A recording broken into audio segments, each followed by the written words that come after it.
Season 16, Part 1, started today and it brings all of the seasonal bells and whistles. Season 16 is an escalation of Captain Flameheart's plans, featuring a shipload of Reaper cosmetics, commendations, a brand new tool, mechanic, and a voyage, with much more to come later in the season. First things first, Rare have decided to stagger the content again, which is a major win. Season 15 felt so short because of it, and it was clearly better for player retention, seemingly making the seas that bit more alive. Kicking us off is the new Reaper Voyage, the search for ancient secrets. This has you head to a large island to discover the remains of a banished ancient, evil ancients outcasted for unknown reasons. This voyage forces you to raise the Reaper's mark, so you'll be visible on the map at all times. The voyage has you open a Reaper's chest, giving you skeletal allies, the Order of Bone and Blade, who will help you on your journey. You have to dig up 3 ancient pillars. Once you do, you must power them up by pushing on them like an anchor, while ancient phantoms try to stop you. Once you've done this, you get the location of the sarcophagus. Similar to before, you're tasked with digging it up while you fight more phantoms. At this point, the island is marked with a tornado, so everyone will know what you're doing. Before, it's marked with fog, which can be seen from a distance. You'll have followers dig up loot on the way, and the final coffin has the banished skull. It's a high value skull that's worth 12,500 gold, and it shows itself on the map.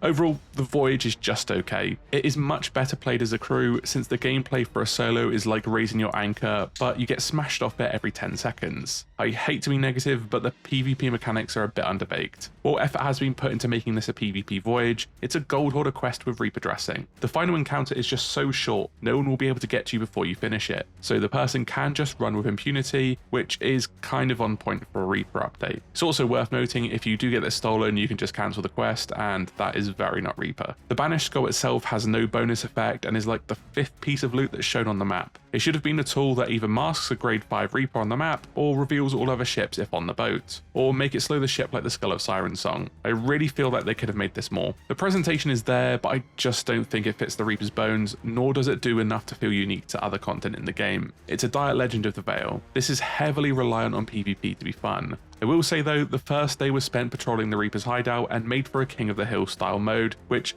was incredible. Hopefully it stays that way. Moving on to the Order of Bone and Blade, these new skeleton mercenaries can be dug up at islands and will help you dig, carry treasure, and fight for you. This is awesome for solo players, as they'll offer some much needed support to remove the tedium. With that being said, they can't leave the island, so they don't curb the biggest challenge, that being naval combat. This would have felt more impactful if we hadn't had the bone callers before, but overall, I quite like them. The Cannon of Rage, unlike the other mechanics and additions, is indeed a game changer. This portable cannon can be deployed in most places, functions like a normal cannon, but it has an overheat mechanic. If it takes too much damage or you fire it too much, it'll explode and do massive damage, being lost forever. This will make chasing and running so much more interesting. You can tell from the discourse about this that both sides are equally as pissed off, so it's probably quite balanced in both scenarios. Galleons though have gotten a massive buff. The Galleon has both the poop deck and the main deck that are really nicely covered from sniper fire, so you can pretty much fire from a concealed position. The brig and sloop don't really have this, so expect them to be eye of reach targets in battle. This plus the harpoon gun means Rare should probably add the jetpack of rage in season 17, since we're going that way anyway. The cannon of rage can be used as a loot item too, and stolen when not deployed. It can be found in skeleton forts, Fort of the Damned, and Fort of Fortune as guaranteed rewards. You can find them in sea forts and washed up too, but these have a chance to appear instead of being guaranteed. This is a huge buff for each event. I'm very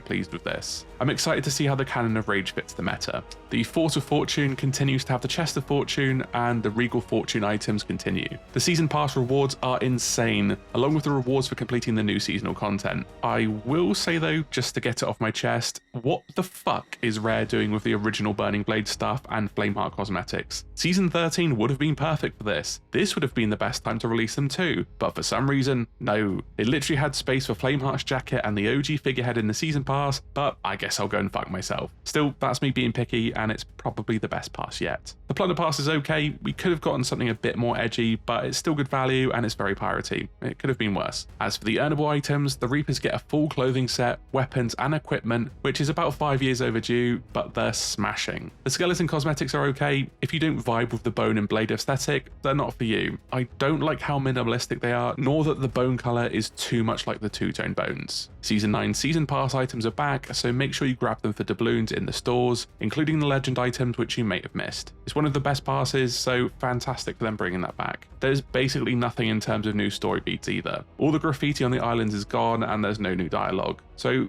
just having the story be we're still looking for secrets, find out why next year is just poor. Maybe we'll get some more in the coming updates, but I don't think so. Overall, Rare have nailed the start of the theme for the season, but the main bread and butter itself is good, it just doesn't fit with the Reaper's bones, pushing them less like a PvP faction and more like the Red Pirate Legends. The cosmetics are fantastic, and the Cannon of Rage is a game changer. Everything here is beautifully presented right down to the stunning menu theme, which once again, as you can imagine, is stupidly awesome. The content just feels like adventures and Tall Tale mechanics rejigged. It's not the worst update, it just feels kind of out of place. And as a big Reaper fan, I'm not entirely sure that's the best thing. Anyway, there's 2 more updates to go, I believe, for this season. We'll see what Rare does, and maybe there'll be some secret Tall Tales or a Switch 2 reveal. Let's see.